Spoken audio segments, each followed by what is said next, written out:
I'm going to start this chisel.com, CHISTELL.com YouTube session with the title for this session, which is Stop Messing with Great Ideals.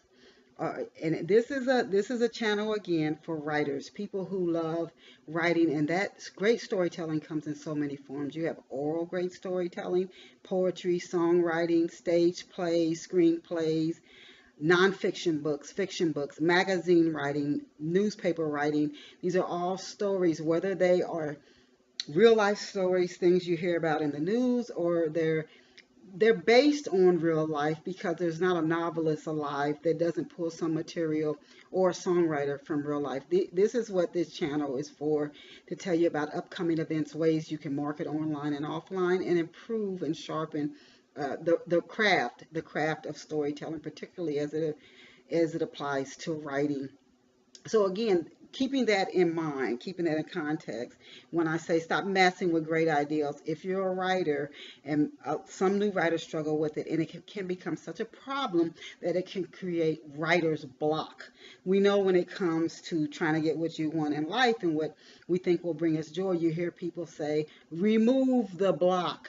And then the good will just flow through. The same applies for anybody in creative arts, writers who've dealt with, again, a writing block. There's some type of mental block there. And for writers, we are familiar with all my writer friends out there, whether you're just starting writing, you're midstream, or you're seasoned writer. I've been writing myself for well over 30 years. I mean, actively writing, doing fiction and nonfiction writing. What is one of the greatest things? Well, there actually, I think, two that can hamper a writer and create, and if it gets really bad, create a block. And that is critiquing your work. That's why I said stop messing with great ideals. Critiquing your work before you get it down, before the ideal is even birthed. It's like trying to raise an embryo as if it were 30, 20 or 30 years old when it's only 2 weeks old. You almost want to say to a person, just stop. You have time to do that. Just stop. So critiquing, messing with great ideals before you get them fully developed. And also when you become afraid that other people will reject your creativity or your ideal. And that may come because you keep rejecting your ideals before you get them down. So that might be why you're afraid other people will reject them and won't accept them, because it could be a part of you letting you know that you're not even accepting the great ideas. So stop messing with great ideas. Get your There is no harm, friend. Get the ideal down. Whether it helps you to save time, and it can, to start with an outline. So you make sure you have like the full breadth of a story.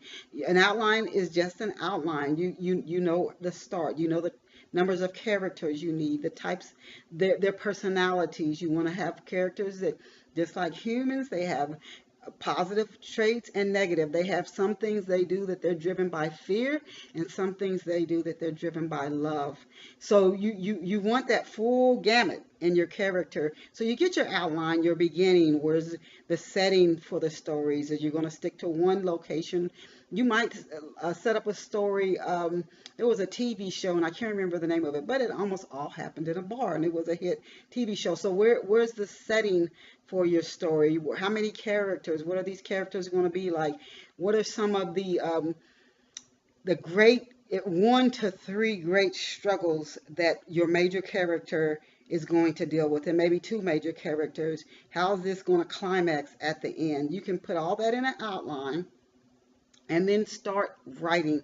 Once you get a great idea, whether the great idea for a story comes through a dream, a newspaper story you saw, something you heard while you were riding on a train, something you overheard on your lunch break, but it gives you the seed to a great story. Just start writing. I cannot say this enough. Get that great story down. Take that inner critique and send her or him on vacation. Let her or him go on a wonderful vacation to the beach. do the Bahamas, somewhere wonderful. You tell them they can take a break. You need to get that great ideal down. You can always go back and edit, and be careful about over critiquing, over judging your work, and tearing a great ideal apart. Stop messing with great ideals. This is author Denise Turney, the author of the book Love Pour Over Me, which is available in ebook and in print form. And I hope that you'll go out and get a copy and visit me online at chisel.com, CHISTELL.com. And remember, stop messing with great ideals. You have a great story in you. Get it down so you can share it with the rest of us. Go out and create a fabulous day for yourself. Bye for now.